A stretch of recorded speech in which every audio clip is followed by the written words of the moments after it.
বক্তব্য শুনতে ভালো লাগলে শ্রবণ করেন, আর না হয় চলে যান। কিসের জন্য দাঁড়িয়ে আছেন? সকালবেলা ফজরে উঠতে পারবেন, চলে যান বাড়ি। এতক্ষণ বাজারে ঢং ঢং ঢং ঢং করে ঘুরে বেড়াচ্ছিলেন, তারপরেও দাঁড়িয়ে থাকতে হবে এখন? লজ্জা বিদ্যা বুদ্ধি কি সব উত্তর দিনাজপুর বাজারে বিক্রি করে খেয়েছেন নাকি? এতক্ষণ চায়ের দোকানে, বোর্ডের দোকানে, ঝুড়ি জিলাপির দোকানে আড্ডা মেরেও সময় এতক্ষণ তোমার হয়নি? এখনো দাঁড়িয়ে থাকা লাগবে? এই ছেলে, এই যে ছেলেগুলো, তোমাদেরকে বলছি, তাকাও। তোমরা কথা বুঝতে পারো না?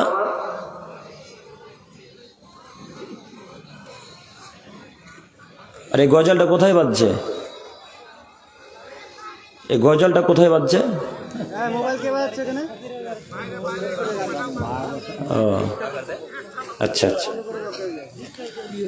তো সম্মানিত দিনী ভাই, বলছিলাম যে আমি আব্দুল করিম বিন আমিনুল ইসলাম যতক্ষণ পর্যন্ত আপনাদের সামনে স্টেজে থাকব, ইনশাল্লাহ আমি হাদিস কোরআন দিয়েই কথা বলার চেষ্টা করব। একটা বাক্য যদি আমি হাদিস কোরআনের বাইরে বলি, তো আব্দুল করিমকে সঙ্গে সঙ্গে স্টেজ থেকে নেমে যেতে বলবেন। ইনশাল্লাহ সঙ্গে সঙ্গে নেমে যেতে প্রস্তুত আছি। অতএব আমি এখানে কোরআন হাদিসের আলোচনা করব, আর আপনার ছেলে মেয়ে বাজারে আড্ডা মারবে, এটা কি ইসলাম মেনে নেয়? কথা বলেন। মেনে নেয় না। আল্লাহ মুহাম্মদ সাল্লাল্লাহু আলাইহি সাল্লামকে বলছেন যে আপনি কোরআন তেলাওয়াত করবেন আর জাতি শ্রবণ করবে মনোযোগ সহকারে। যখন কোরআন তেলাওয়াত করা হয় তখন মানুষকে চুপ থাকতে হয়। যখন কোরআন তেলাওয়াত করে তখন মানুষকে মনোযোগ সহকারে শ্রবণ করতে হয়। তো এতক্ষণ, সেই সন্ধ্যা থেকে এখন পর্যন্ত রাত্রি 12টা 8 বাজে, এতক্ষণ পর্যন্ত যে আলেম ওলামায়ে কেরামগণ বক্তব্য রাখছিলেন, এরা কি সব কোরআন এবং হাদিসের বাইরে বকছিলেন? কথা বলেন একটু আপনারা। ইনারা কোরআন হাদিসের বাইরে আশা করি বলেনি। তো তাহলে আপনি আর আপনার ছেলে আর আপনার স্ত্রী কি আল্লাহ এবং তার রাসূলকে অপমান করলো না? করেছে কি? করেছে। আল্লাহ বলছেন যে পৃথিবীর মানুষ যখন কোরআন তেলাওয়াত করা হয় তখন তোমরা চুপ থাকো। আমি এখানে কোরআন তেলাওয়াত করছি, আপনার ছেলে ঢং ঢং ঢং ঢং করে বাজারে ঘুরছে। ওটা কি কাপুরুষের বাচ্চা? ওটা কি বেহায়ার বাচ্চা? যখন আল্লাহ নবী কোরআন তেলাওয়াত করতেন তখন আবু জাহাল, আবু লাহাব, বড় বড় কাফেরেরা ঢোল ডাকনা বাজাতো। তারা কোরআন শুনতে দিবেন আরবের মানুষকে, তারা কোরআনের কথা বুঝতে দিবেন আরবের মানুষকে। এই জন্য তারা জোরে জোরে আওয়াজ করতো, জোরে জোরে কথাবার্তা বলতো। তো আমি এখানে আলোচনা করছি, ওই যে পাশে ছেলেগুলা ঘোরাঘুরি করছে, যারা পাশে আশেপাশে আছে তাদের কোরআন শুনতে ডিস্টার্ব হয় না?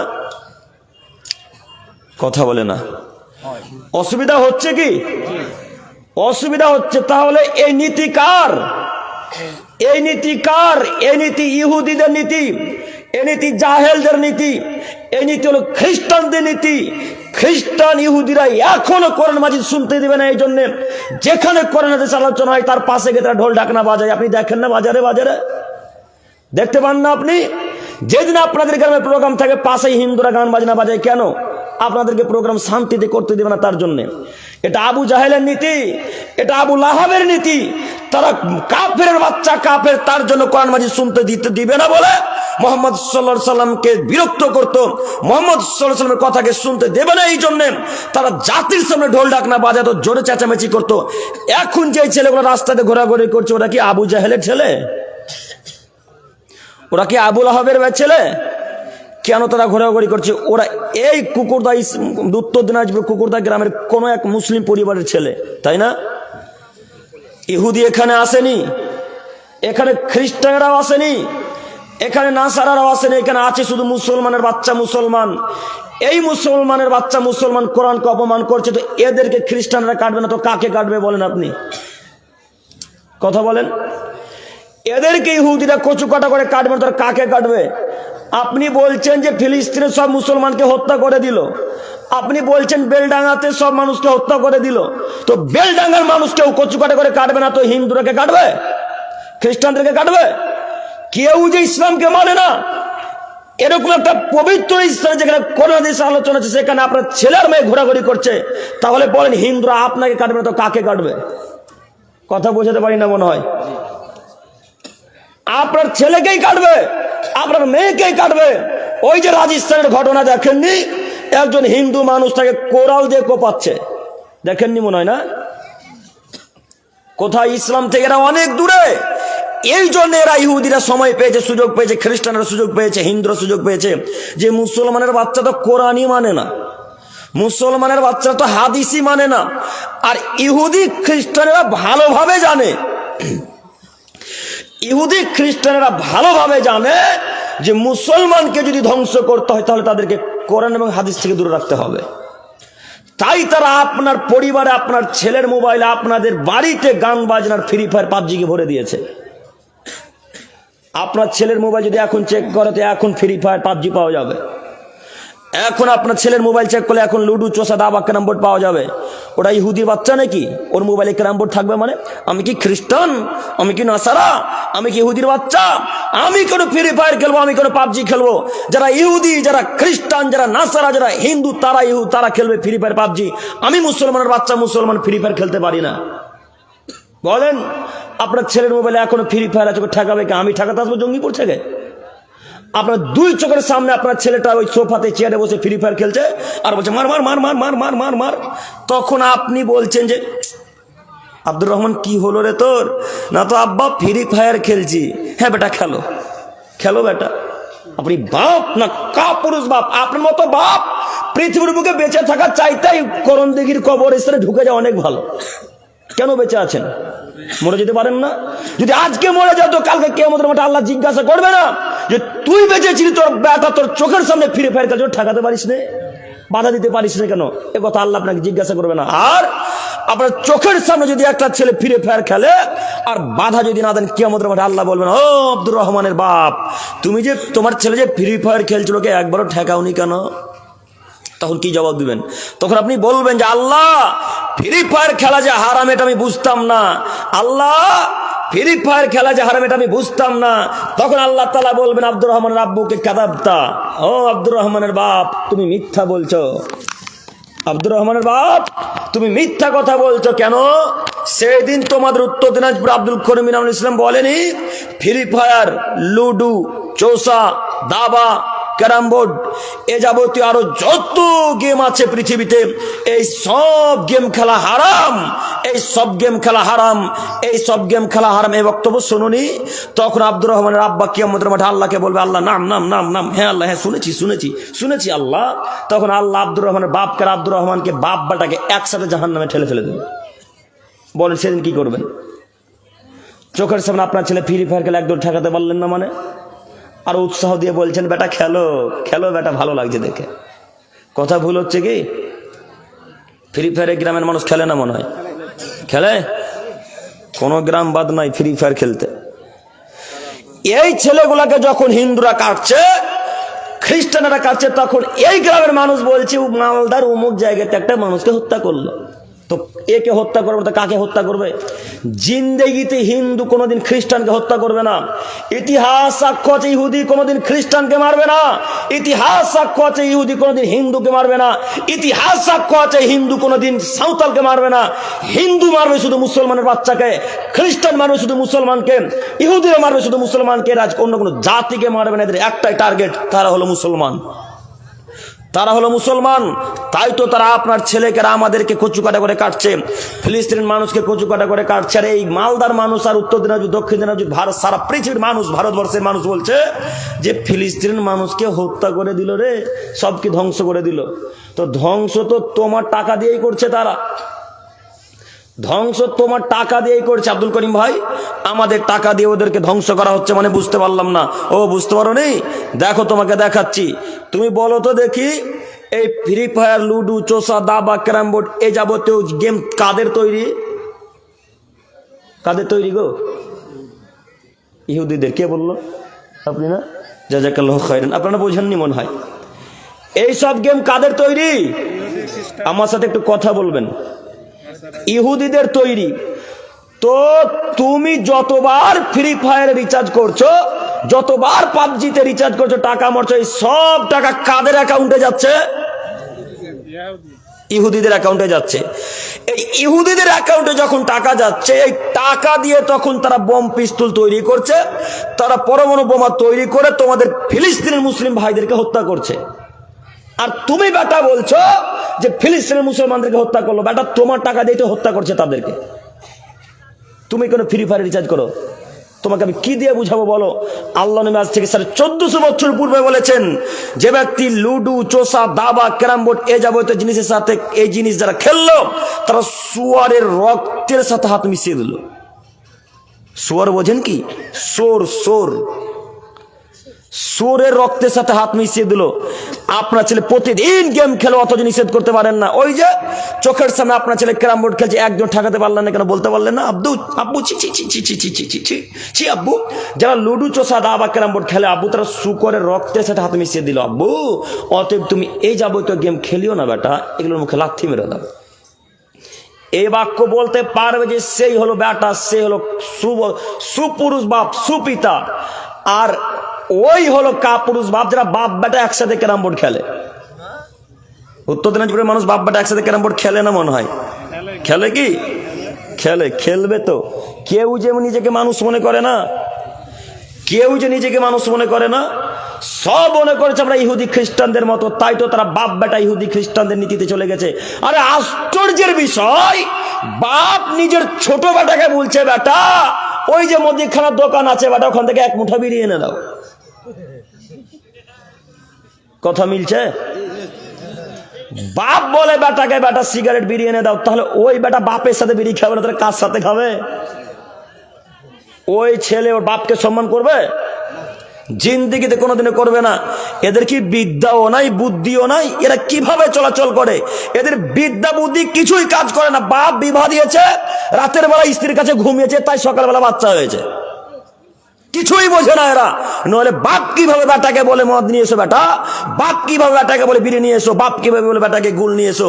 এরা একেবারে মানুষ। এমনিতে মানুষের মতো আল্লাহ চেহারা দিয়েছে। এই জন্য আল্লাহ নবী আজ থেকে 1400 বছর পূর্বে বলেছেন, আমার উম্মতের কিছু মানুষ বানর হয়ে যাবে, শূকরের সাথে পরিণত হয়ে যাবে। আমার উম্মতের কিছু মানুষ বানরের মতো হয়ে যাবে, শূকরের মতো হয়ে যাবে।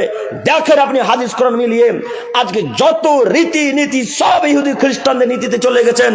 মদ পান করা ইহুদিদের কাজ, মদ পান করা খ্রিস্টানদের কাজ, এই মদ পান করা ইহুদি খ্রিস্টান ও মুসলিমদের কাজ। এই যাবতীয় সব জিনিস যারা করছে, এরা সব ইহুদিদের সাথে মিশে গেছে, সব খ্রিস্টানদের সাথে মিশে গেছে। হে আমার দিনী ভাই, হে আমার প্রিয় দিনী ভাই ওর বোনেরা, আপনাদেরকে আমি অনুরোধ করে বলি, চোখের সামনে যদি কোনো ছেলে ফ্রি ফায়ার বা অন্য কোনো যাবতীয় গেম খেলে, তাহলে এই ছেলেকে নিষেধ করে বলতে হবে, আব্বু তুমি অন্য কিছু দেখো বেটা, ইসলামিক কোনো ভিডিও দেখো। কথা মনে থাকবে না ইনশাল্লাহ? মনে থাকবে কি? আপনার স্ত্রীর কথা একটু বলি, না বললে হয় না। আপনার বাচ্চা সন্তানটা আজকে বয়স 1.5 বছর, তো 1.5 বছর আপনার স্ত্রী কাজকর্ম করবে, তো আপনার ছেলেটা এত কান্নাকাটি করছে, চুপানো যায় না। তখন আপনার স্ত্রী বলছে, বেটা এলাও বেটা শফিকের ভিডিও দেখো, বেটা দেখো। শফিককে চেনেন না মনে হয়? চেনেন কি? তুমিও চিনো? হ্যাঁ, ইও চিনে শফিককে। ও বলছে ভাইরাল। মা যদি বলে বেটাকে যে বেটা শফিকের ভিডিও দেখো বেটা, তাহলে ওই বেটা সুসন্তান হবে না কুসন্তান হবে? জি, সুসন্তান হবে না? ও একেবারে কুসন্তানে পরিণত হবে। ও জানছে যে কিভাবে শফিক চলছে, কিভাবে মহিলাদের সাথে কথা বলছে, কিভাবে চুল কাটছে, কিভাবে ড্রেস প্যান্ট পরছে, এভাবে সব দেখে তখন বেটা মাকে বলছে, আম্মু এই ড্রেসটা, এই পোশাক চাই।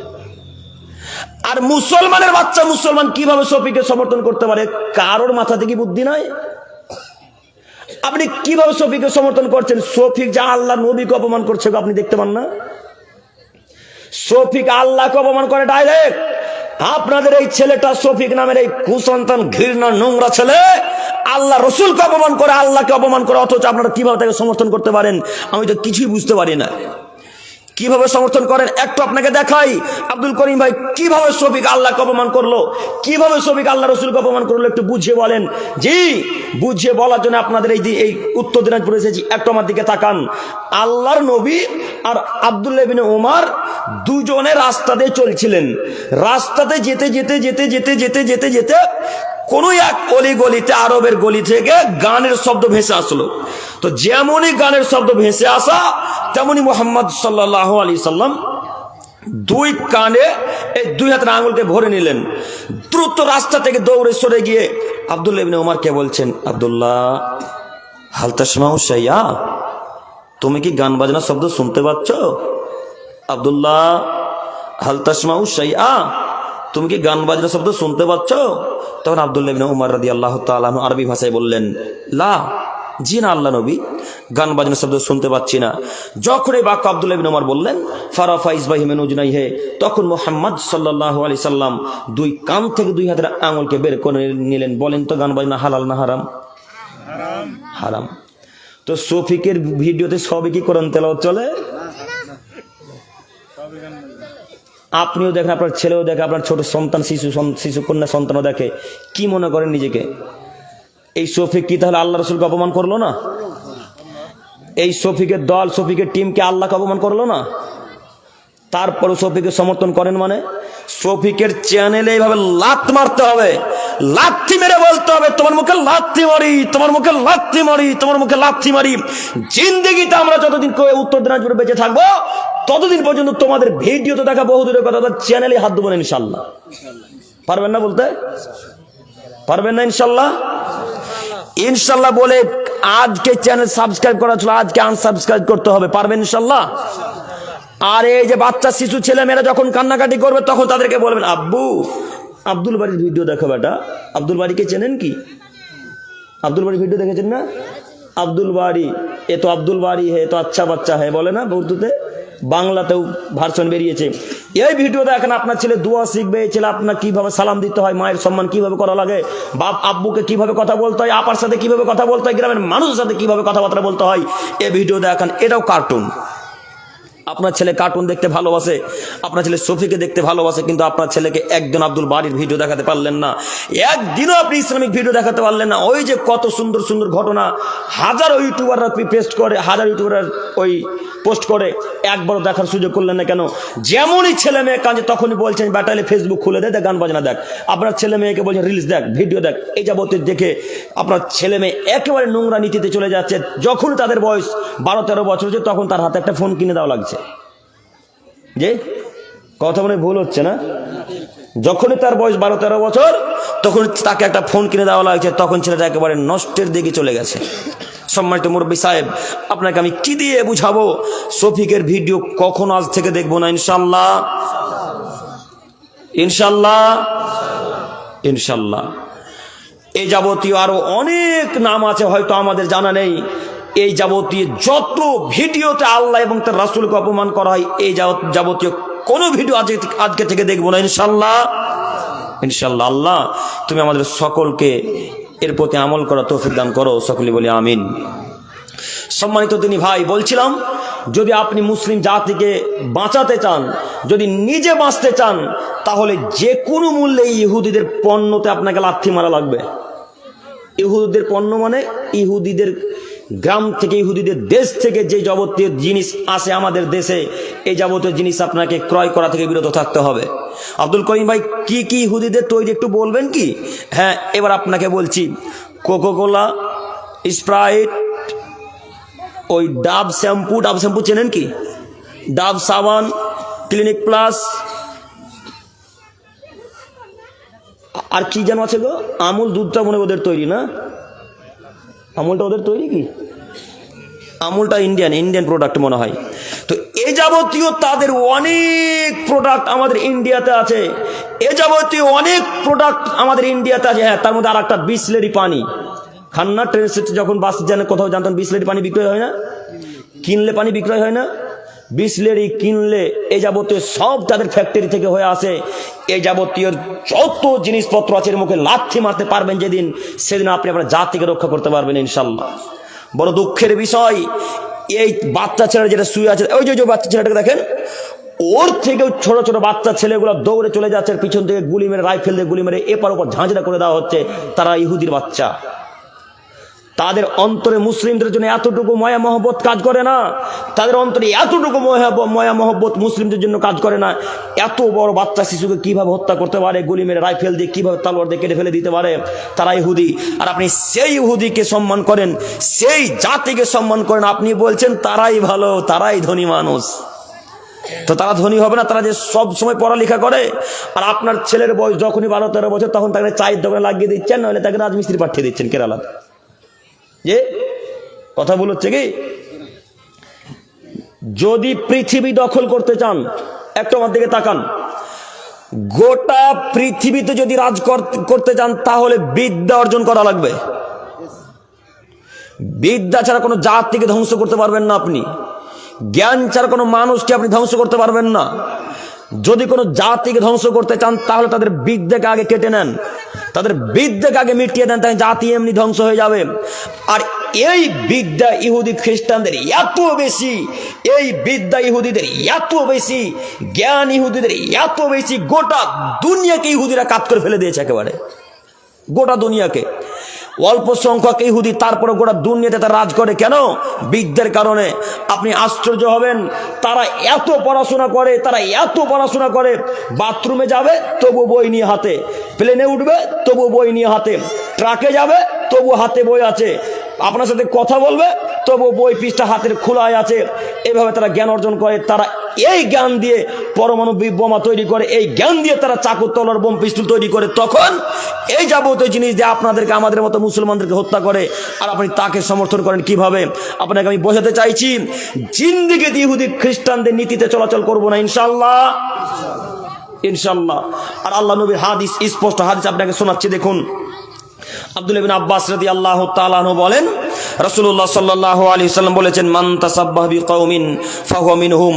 পৃথিবীর মানুষ, তোমরা শোনো, যে যে জাতিকে অনুসরণ করে চলবে, যদি কোনো মুসলমান অন্য কোনো জাতিকে অনুসরণ করে চলে, তাহলে ওই মুসলমানটা ওই জাতির সাথে কিয়ামতের মাঠে থাকবে।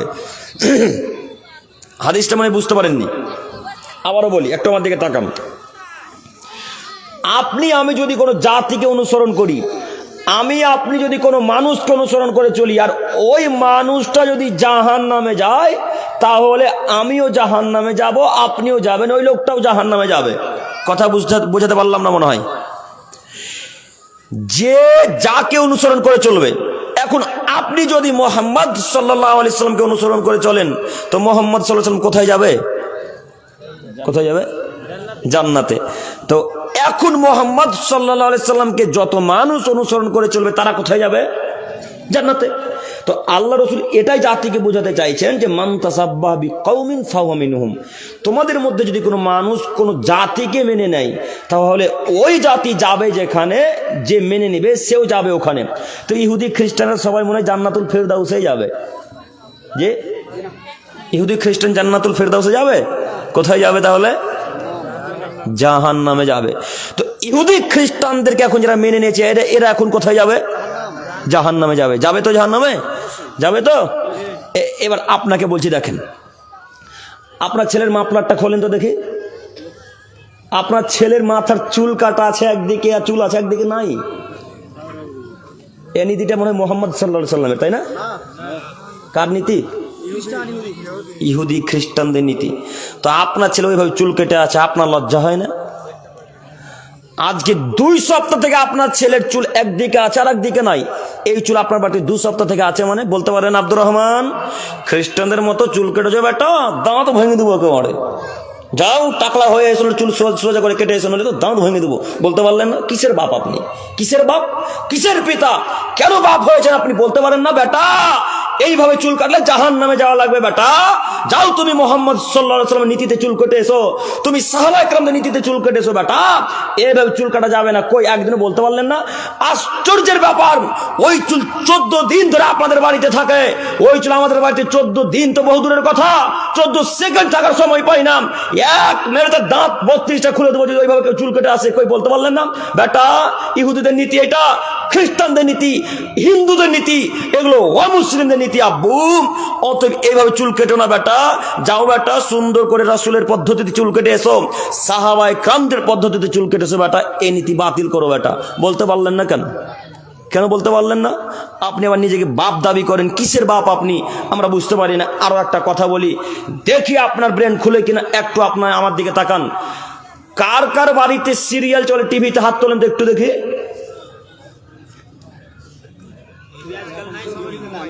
কেউ হাত তুলবে? ও মোবাইলে চলে না? আচ্ছা, টিভি বন্ধ হয়ে গেছে, চ্যানেল বন্ধ হয়ে গেছে না? আচ্ছা, তো মোবাইলে কি ওই রিচার্জ করা লাগে? চ্যানেলে রিচার্জ করা লাগে? লাগে না। লাগে? লাগে না। কোন চ্যানেল আছে রিচার্জ করতে হয়। তো আচ্ছা যুবক ভাই এবং সম্মানিত মা ও বোন, আপনাকে আমি একটু বলি যে আপনি যে দিন রাত ইহুদি খ্রিস্টানদের ভিডিও দেখছেন, হিন্দুদের ভিডিও দেখছেন, আপনি একটা ভিডিও প্রমাণ করেন তো যে আপনাদের ইসলামিক কোনো একটা ভিডিও হিন্দু খ্রিস্টান ইহুদিরা দেখছে? দেখাতে পারবেন কেউ? কেউ পারবেন না। তো আপনাদের পরিবারের প্রতিদিন ইহুদি খ্রিস্টানদের নীতিতে এই যে ডাটা খরচ হচ্ছে, এই টাকাটা ওদের অ্যাকাউন্টে যাচ্ছে না টাকাটা? তো আপনি কিভাবে তাদের ভিডিও দেখতে পাচ্ছেন? আপনাকে ইহুদি খ্রিস্টানেরা মানুষই মনে করে না। খ্রিস্টানেরা মুসলমানকে মানুষই মনে করে না। খ্রিস্টানেরা মুসলমানদেরকে মানুষই মনে করে, ওরা পশু প্রাণীর মতো ব্যবহার করে মুসলমানদেরকে। দেখেন আপনি, আপনার একটা ভিডিও তারা জিন্দেগিতে ক্লিক করে দেখে না। তারা যখনই দেখে না যে ইসলামিক পোশাক আছে, ইসলামিক ড্রেস আছে, ইসলামিক কোনো মানুষ আছে, তখন সেই ভিডিওতে তারা ক্লিকই করবে না, টাচই করবে না। আর আপনি সেই ভিডিও প্রতিনিয়ত দেখেন, প্রতিদিন দেখেন, আপনার স্ত্রীও দেখে, অথচ আপনার স্ত্রীকে ঠেকাতে পারলেন না। আপনাকে আমি কি দিয়ে বুঝাবো বলেন? কিভাবে ইহুদিদের বিরোধিতা করবেন? খ্রিস্টানদের বিরোধিতা কিভাবে করবেন? খ্রিস্টানদের বিরোধিতা এইভাবেই করা লাগবে। আজকে এখান থেকে তওবা করে উঠতে হবে যে আল্লাহ, জিন্দেগিতে কোনোদিন ইহুদি খ্রিস্টানদের ভিডিও দেখবো না। ইনশাল্লাহ পারবো না বলতে মনে হয়। পারবো কি? হাজার হাজার এখন ইউটিউব চ্যানেল, হাজার হাজার এখন Facebook channel, Facebook page, ID, হাজার হাজার মুসলিমদের পেজ আছে। এই পেজে গিয়ে ভিডিও দেখেন, তবু খ্রিস্টান ইহুদি নাসারাদের পেজে যাব না ইনশাল্লাহ। ইনশাল্লাহ আপনাকে আমি অনুরোধ করে বলছি, যদি আপনি মুসলিম জাতির উপকার করতে চান, তাহলে আগে তাদের নীতিকে বর্জন করা লাগবে, তারপরে জান্নাত হবে ইনশাল্লাহ। সম্মানিত দিনী ভাই, আমি আপনাকে দেখাতে চাইছিলাম ইহুদি খ্রিস্টানদের নীতিতে চলবে যারা, জাহান্নামে যাবে তারা। অতএব এই যাবতীয় যতক্ষণ পর্যন্ত কথা বললাম, এই যাবতীয় সব কাজ ইহুদিদের নীতি, এই কাজগুলি সব ইহুদিদের কাজকর্ম। অতএব ইহুদিদের কাজ যেটা আপনার মনে হয়, সেই কাজের মুখে লাথি মেরে রাসূলের পদ্ধতিতে চলার তো চেষ্টা করতে হবে। আজকে থেকে আমরা সবাই রাসূলের পদ্ধতিতে চলবো ইনশাল্লাহ। ইনশাল্লাহ। আল্লাহ তুমি আমি সহ আমাদের সকলকে কবুল করো, সকলেই বলি আমিন। সম্মানিত দিনী ভাই, আমি বলতে চাইছি এইবার ধৈর্য।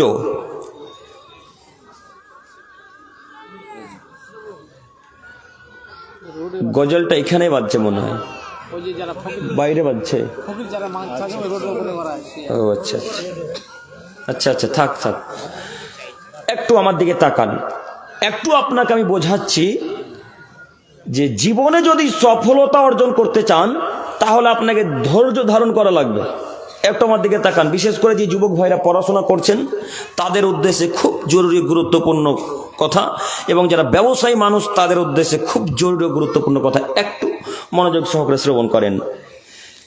যদি কোনো কাজে সফলতা অর্জন করতে চান, তাহলে আপনাকে খুব বড় ধৈর্যশীল মানুষ হওয়া লাগবে, খুব বড় ধৈর্যশীল মানুষ হওয়া লাগবে। যদি আপনি জীবনে বড় ব্যবসায়ী হতে চান, তাহলে আপনাকে বড় ধৈর্যশীল হওয়া লাগবে। যদি আপনি জীবনে বড় আলেম হতে চান, খুব দামি নামি আলেম যদি হতে চান, তাহলে আপনাকে ধৈর্যশীল হওয়া লাগবে। ধৈর্য আছে যার, সেই ধৈর্য দামি মানুষ। ধৈর্য নেই যার, তাকে আল্লাহ তাআলা কিছুই প্রদান করেননি। বুখারী মুসলিম। আল্লাহ নবী বলছেন, যাকে ধৈর্য প্রদান করা হয়েছে, তাকে পৃথিবীর সব থেকে বড় কল্যাণ প্রশস্ত উপহার দেওয়া হয়েছে। সহিহ মুসলিম ও মিসকাতের হাদিস। যাকে ধৈর্য প্রদান করেছেন আল্লাহ তাআলা, তাকে পৃথিবীর সব থেকে প্রশস্ত উপহার, সব থেকে দামি উপহার দেওয়া হয়েছে বলে আল্লাহ নবী মুসলিম ও মিসকাতের হাদিসে বর্ণনা করেছেন। সম্মানিত দিনী ভাই, একটু আমি আপনাকে বলি, ধৈর্য বিষয়টি অতীব জটিল ও কঠিন। ধৈর্য বিষয়টি অতীব জটিল ও কঠিন। ধৈর্য ধারণ যে আমরা কেউই করতে পারি না। ধৈর্য ধারণ করা খুবই যে অসম্ভব, খুবই যে কঠিন কাজ। একটু আপনাকে দেখাচ্ছি, দেখুন ধৈর্য ধারণ করা কত কঠিন।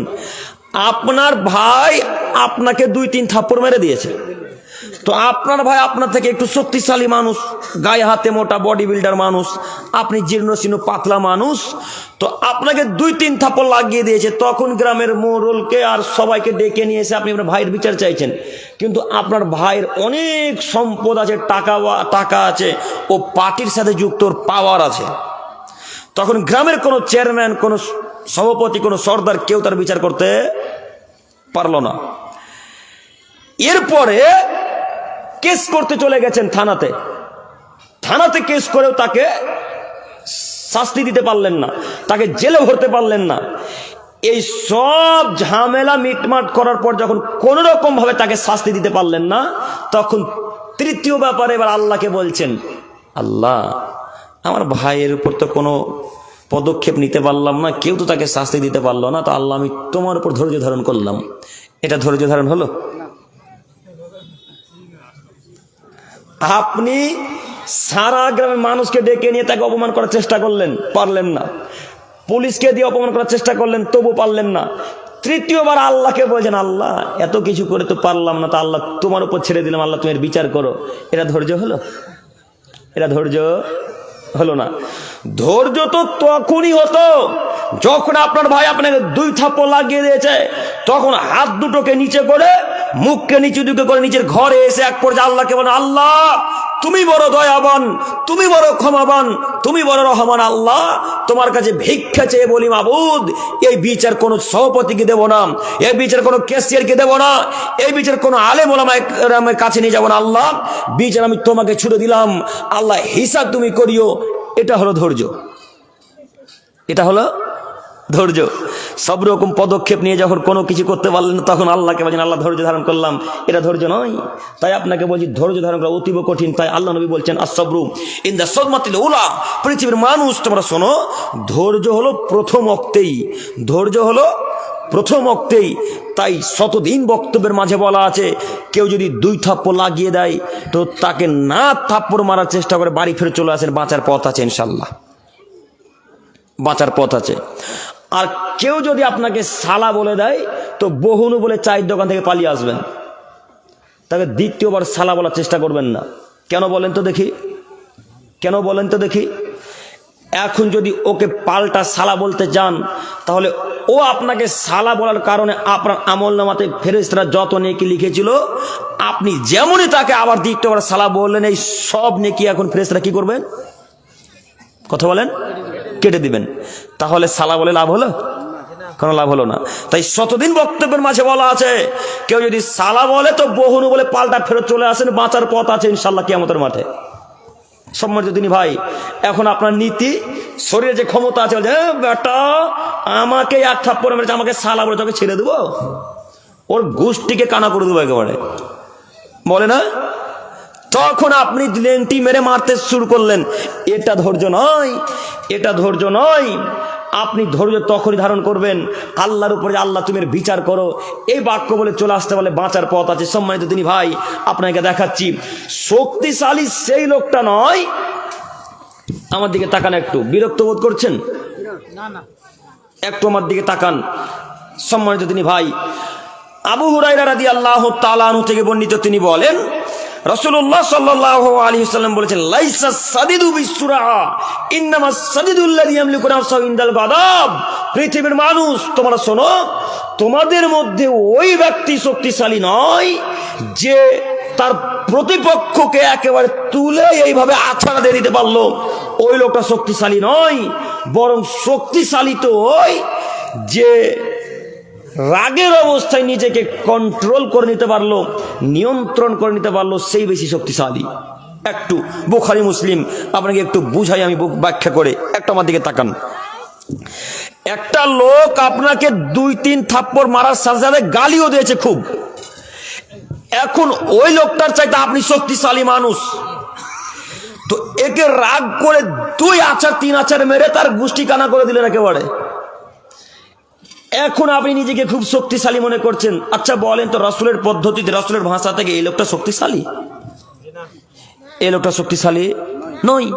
আল্লাহর নবী বলছেন, রাগের অবস্থাতে যখন নিজেকে কন্ট্রোল করে নিতে পারে, রাগের অবস্থায় নিজেকে যে কন্ট্রোল করে নিতে পারলো, সেই পৃথিবীর সব থেকে বড় শক্তিশালী, সেই পৃথিবীর সব থেকে ধৈর্যশীল মানুষ, সেই পৃথিবীর সব থেকে শক্তিশালী মানুষ, সম্মানিত তিনি ভাই। কিন্তু বড় খুব কঠিন একটি বিষয় যে রাগের অবস্থায় নিজেকে কন্ট্রোল করা খুব কঠিন, তাই না? রাগের অবস্থায় নিজেকে কন্ট্রোল করা খুব কঠিন। একটু আপনি দেখবেন চেক করে, যখন রাগ উঠে যায় তখন মনে হচ্ছে যে নাকি এক থাপ্পড় যতক্ষণ না মারছি ততক্ষণ গায়ের রক্ত শান্ত হচ্ছে না। কেন? শয়তান ভালোভাবে বুঝে গেছে এই লোকটাকে যখন আমি রাগান্বিত করে দিতে পারি তাহলে এদের দুইজনের মাঝে ঝামেলা হবে, আর দুইজনের মাঝে ঝামেলা হলে দুইজনেই জাহান্নামে যাবে, দুজনেই জাহান্নামে যাবে। আপনি মনে করেন আমাকে হত্যা করলেন, আপনি যেমন জাহান্নামে যাবেন আমিও জাহান্নামে যাব। আব্দুল করিম ভাই, কেন আমি জাহান্নামে যাব? কথা বুঝতে পারছেন কি? কথা বুঝতে পেরেছেন? আপনাকে আমি হত্যা করলাম, কথার কথা, তো হত্যা করার কারণে আমি যাব জাহান্নামে, আপনি কেন যাবেন? বুখারী মুসলিম, আল্লাহ নবী বলছেন দুজনেই জাহান্নামে যাবে। তো আপনি জাহান্নামে কেন যাবেন? আল্লাহ নবী বলছেন ওই লোকটা যদি সুযোগ একটু পেত তো একে একবার মারার চেষ্টা করত, তাই এই কারণে দুজনেই জাহান্নামে যাবে। আপনাকে এবার বলতে চাইছি, শক্তি রেখে তাহলে কোনো লাভ হলো? জিম ঘরে গিয়ে জিম করে কোনো লাভ হলো? এই জিমের কোনো দাম নেই, মূল্য নেই। ফজরে তো সালাত আদায় করে না, তো জিমের কি লাভ? জিম করে কি লাভ? শরীর যতই শক্তিশালী হোক না কেন, ফেরেশতারা যদি একবার হাতুড় পেটা করে তাহলে মাটির সাথে একবারে মিশে যাবেন, আপনি যতই বডি বিল্ডার মানুষ হন না কেন। জিম করে কোনো লাভ নেই, জিম করে কোনো লাভ নেই, শরীরকে শক্তিশালী করে কোনো লাভ নেই যদি ফজরের সালাত আদায় না করেন, আসরের সালাত আদায় যদি না করেন, তাহলে জিমের কোনো লাভ নেই। একটু আমাকে বোতলটা দেন তো, একটু দেন। জিনারা কবরে মারবেন তাদের নাম কি বলেন তো দেখি? মুনকার নাকির, তাই না? মুনকার নাকির পেটাবে। তো আল্লাহর নবী বলছেন যে মুনকার নাকিরের কাছে একটা হাতুড় আছে, মিত্রাক। মিত্রাক মানে ছোট হাতুড়। যারা চেয়ার তৈরি করে, কাঠের চেয়ার, যারা খাট ফার্নিচার তৈরি করে, তাদের কাছে দেখবেন এত বড় হাতুড় আছে, তাই না? ওটাকে মিত্রাক বলা হয়। এই মিত্রাক হাতুড়টা মুনকার নাকিরদের কাছে থাকবে। তো আল্লাহ নবী বলছেন যে এই মিত্রাক, এই হাতুড়টাকে যদি তুর পাহাড়, উহুদ পাহাড়, মাউন্ট এভারেস্ট পাহাড়, পৃথিবীতে যত উঁচু উঁচু বড় বড় পাহাড় আছে, এই পাহাড়ে শুধু এইভাবে যদি ছেড়ে দেওয়া হয়, এইভাবে যদি শুধু ছেড়ে দেওয়া হয়, তাহলে তুর পাহাড়, উহুদ পাহাড় মাটির সাথে একবারে মিশে যাবে, ধুলাই ধুলিসাৎ হয়ে যাবে। এত উঁচু মাউন্ট এভারেস্ট পাহাড় যদি ধুলার সাথে মিশে যায়, এত লম্বা পাহাড়, তুর পাহাড় যদি ধুলার সাথে মিশে যায়, তাহলে মানুষের শরীরে যখন এইভাবে বাড়ি পড়বে তখন সে কি জীবিত থাকবে না মাটির সাথে মিশে যাবে? মাটির সাথে মিশে যাবে। আল্লাহ নবী বলছেন যতবার এই লোকটাকে হাতুড় দিয়ে পেটানো হবে ততবার এই লোকটা মাটির সাথে মিশে যাবে। আবার আল্লাহ জীবিত করবেন, আবার হাতুড় দিয়ে পেটাবেন, আবার লোকটা মাটির সাথে মিশে যাবেন, আবার আল্লাহ জীবিত করবেন ইলা ইয়াউমিল কিয়ামা। এইভাবে আল্লাহ তাকে কিয়ামত পর্যন্ত শাস্তি দিতে থাকবেন। বলেন মুরব্বী সাহেব, আপনাকে আমি কি দিয়ে বুঝাবো কবরের শাস্তি কত কঠিন? এইভাবে পেটাবে মুনকার নাকির তাদেরকে, যারা রাগের অবস্থায় মানুষকে হত্যা করে, যারা এমনিতে ইসলামকে না মেনে মানুষকে হত্যা করে, যারা এমনিতে স্ত্রীর উপর অত্যাচার করে, তাদেরকে এইভাবে ফেরেশতারা পেটাবে, এইভাবে মারবে। শুনুন, রাগের অবস্থায় স্ত্রীকে গালি দেওয়া খুব সহজ, কিন্তু রাগ যখন মিটে যাবে স্ত্রীর কাছে ক্ষমা চাওয়া খুব কঠিন, তাই না? রাগের অবস্থায় আপনার চাচাকে খুব গালি দিয়েছেন, অকথ্য ভাষায় গালি বিরোধ করেছেন, 2-3 দিন পর রাগ যখন মিটেছে তখন মনে মনে বলছেন, আচ্ছা চাচাকে গালটা দিয়ে ভুলই করেছি, চাচাকে গাল দিয়ে ভুলই করেছি। তখন আপনি মনে মনে বলছেন যে কি করে ক্ষমা চাওয়া যায়, কি করে ক্ষমা চাওয়া যায়। এই অবস্থাটা আপনার মনে হচ্ছে যে এখন যদি কেউ মাথা কেটে ফেলে দেয় তবু ক্ষমা কিন্তু চাইবো না। কেন বলেন তো? ক্ষমা চাওয়া অতীব জটিল একটা বিষয়। মনে হচ্ছে যেন যত অপমান এখন আমাকেই করা হচ্ছে, তাই না? এই জন্য মানুষ ক্ষমা চাইতে পারে না, ভুল স্বীকার করতে পারে না। আর আল্লাহ তাআলা বলছেন কুল্লু বানি আদম খাত্তা ওয়া খায়রুল খাত্তাইনা তাওয়াবুন, পৃথিবীর মানুষ শোনো, সব থেকে ভালো মানুষ ওই যে বারবার পাপ করলো আর আমার কাছে ভিক্ষা চাইলো, যে পাপ করলো আর আমার কাছে ভিক্ষা চাইলো, সেই লোকটা পৃথিবীর সব থেকে উত্তম দামি মানুষ। কেন ক্ষমা চাইতে লজ্জা করবেন? কেন ক্ষমা চাইতে লজ্জাবোধ করবেন, দ্বিধাবোধ করবেন? চাচার সাথে কথাবার্তা কাটাকাটি হতেই পারে, আব্বুর সাথে কথাবার্তা হয়ে যেতেই পারে। আব্বুর সাথে বিশেষ করে যদি কথা কাটাকাটি হয়, সকালে হলে আর বিকেল করবেন না, তারপরে পরে আব্বার হাত পা ধরে ভিক্ষা চাইবেন। এই অবস্থাতে যদি মারা যান তাহলে জাহান্নাম নিশ্চিত যেতে হবে, জাহান্নাম নিশ্চিত যেতে হবে, জাহান্নাম নিশ্চিত যাওয়া লাগবে। কেন? আল্লাহ নবী বলছেন সালাসাতুন কদ হারামাল্লাহু আলাইহিমাল জান্নাহ, 3 শ্রেণীর মানুষের উপর আল্লাহ জান্নাতকে হারাম করে দিয়েছেন। 3 শ্রেণীর মানুষের উপর আল্লাহ জান্নাতকে হারাম করে দিয়েছেন। এক, আকুন, পিতা মাতার অবাধ্যকারী ছেলে মেয়ের উপর জান্নাত হারাম। সম্মানিত মুরব্বী সাহেব, সম্মানিত তিনি ভাই, আপনাকে আমি কি দিয়ে বুঝাই? আপনি আপনার বউয়ের কারণে আপনার আব্বুকে গালি দিয়েছেন, আপনি আপনার স্ত্রীর জন্য আপনার মাকে অকথ্য ভাষায় কথাবার্তা বলে গালিগুলো দিয়ে দিদির বাড়িতে হাঁকে দিয়েছেন। এখন ক্ষমা নেন তো দেখি, এখন ক্ষমা নেন তো দেখি। যে ছেলেটা মাকে গালি দিয়ে, আব্বুকে গালি দিয়ে বড় ভাইয়ের বাড়িতে, দিদির বাড়িতে পাঠিয়ে দিচ্ছে, এই ছেলেটা যদি এখন তাহাজ্জুদ পড়ে তবুও জান্নাত হবে না, তবুও জান্নাত হবে না। জান্নাত লাভের সব থেকে বড় মাধ্যম হল পিতা মাতার সাথে ভালো আচরণ করা। আম্মু বেঁচে আছে মানে জান্নাত আপনি দেখতে পাচ্ছেন, বুঝেননি কথা? আম্মু পৃথিবীতে বেঁচে আছে মানে জান্নাত আপনি দেখতে পাচ্ছেন। আল্লাহর নবীকে একটা সাহাবী এসে বলছেন, আল্লাহর নবী আরাদুল জিটু কাস্তা সিরুকা, আমি জিহাদে যাব, তো আপনি একটু পরামর্শ দেন তো, কিভাবে ইহুদিকে হত্যা করব, খ্রিস্টানদের সাথে কিভাবে লড়াই করব, চাকু তলোয়ার কিভাবে চালাবো, আল্লাহ নবী একটু আমাকে প্রশিক্ষণ দেন, একটু আমাকে শিক্ষা দেন। তখন প্রথম বাক্যে আল্লাহ রাসূল তাকে প্রশ্ন করে বলছেন, আল্লাহ কামিন উম্মি, তোমার কি বাড়িতে মা আছে? তখন ওই লোকটা আরবি বাক্যে বলছেন, নাম, জি হ্যাঁ আল্লাহ নবী, বাড়িতে আমার মা আছে। তখন আল্লাহ নবী বলছেন, যাও বাড়ি ফেরত যাও, তোমাকে জিহাদ করে জান্নাত কিনা লাগবে না, তুমি তোমার মায়ের সেবা যত্ন করে জান্নাতকে কিনে নাও। কথা বুঝেননি? তার মানে মা যদি বেঁচে থাকে তো জিহাদ করা লাগে না। মায়ের সাথে ভালো আচরণ করলে জিহাদের চাইতে বেশি উত্তম নেকি পাওয়া যায়, বড় নেকি পাওয়া যায়, জান্নাতের হকদার হওয়া যায়। অতএব আমি আমার প্রিয় দিনী ভাইদের উদ্দেশ্যে বলি, হে আমার প্রিয় দিনী ভাইয়েরা, আপনারা কখনোই অন্তত পিতা মাতাকে অকথ্য ভাষায় জোর গলায় ধমক দিয়ে কথা বলবেন না, ইনশাল্লাহ। যদি অজান্তে হয়ে গিয়ে থাকে তাহলে আজকেই ঘুমানোর পূর্বে আব্বু আম্মুর হাত ধরে ভিক্ষা চাইবেন। পারবেন না? মনে হয় পারবেন না। যদি লজ্জা লাগে ডাইরেক্ট ভিক্ষা চাইতে, তাহলে ফোনে ভিক্ষা চাইবেন। ফোনে ভিক্ষা চাইতে একটু কম লজ্জা লাগে, তাই না? ডাইরেক্ট একটা মানুষের সাথে কথোপকথন বলতে যত লজ্জা লাগে, ফোনে তত লজ্জা লাগে না। কথা বোঝেননি মনে হয়। তাই আপনাকে অনুরোধ করে বলছি, যদি ডাইরেক্ট আব্বু আম্মুর কাছে ভিক্ষা চাইতে লজ্জা লাগে, তার আব্বু আম্মুকে ফোন করে বলেন, আব্বু সেদিন আপনাকে এই ভাষায় কথা বলেছেন, আপনি আমাকে ক্ষমা করেন। এ বাক্য বলে মরার চেষ্টা করো যুবক, জান্নাত হবে ইনশাল্লাহ, জান্নাত হবে। আর যদি এ বাক্য না বলে মারা যাও, পিতা মাতা যদি অসন্তুষ্ট থাকে তোমার উপর, তোমার তাহাজ্জুদ, তোমার হজ, তোমার যাকাত, তোমার 5 ওয়াক্ত সালাত কোনো কাজে আসবে না, এরা জাহান্নামে যাবে। রাসূল সাল্লাল্লাহু আলাইহি ওয়াসাল্লামের হাদিস। সম্মানিত তিনি ভাই, আমি যেটা আপনাকে দেখাতে চাচ্ছিলাম,